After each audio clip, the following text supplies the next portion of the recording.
Okay, ngayon, August 14. So, itong ginawa natin. Ayan. Sisindihan na natin. So, nilagyan natin ng pusot ng pinaganoan sa chef ng kahoy. So, ayan. Ayan, lagyan natin. Tapos, lagyan natin ng konting pampataranta. Ayan. So, hayaan lang natin siyang minute na. Ganoon na. Oo, nilagyan natin ng konting goma kasi nga medyo tsaka konting diesel to. Kasi basa pa to eh.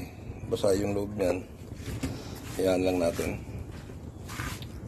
na umapoy ng konti para medyo uminit pa ng konti. Yan. Yan, pwede na mamaya ihipan, pero ang ginagawa natin, pinapainit pa natin ng konti. Yan. Meron tayong nilagay na pansamantala goma sa loob. Hayaan lang natin na minute mag-apoy yung goma nilagay natin. Medyo basa pa yung semento sa loob eh. Ayun, wala pa tayo nilalagay na ano, medyo hinihigop-higop na niya oh. Yun yung simbolo yun niya. Ayan. So ilagay na natin to. Hinihigop na nga niya oh. Ayan.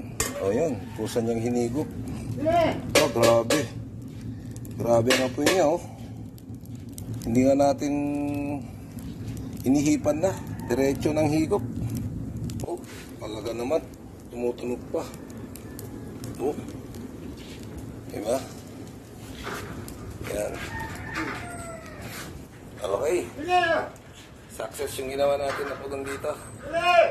Nanay ko yan. Nanay, okay na. Oh, August 14 ngayon. Una natin sinindihan. Ayos. Yan. Tingnan mo ate ha.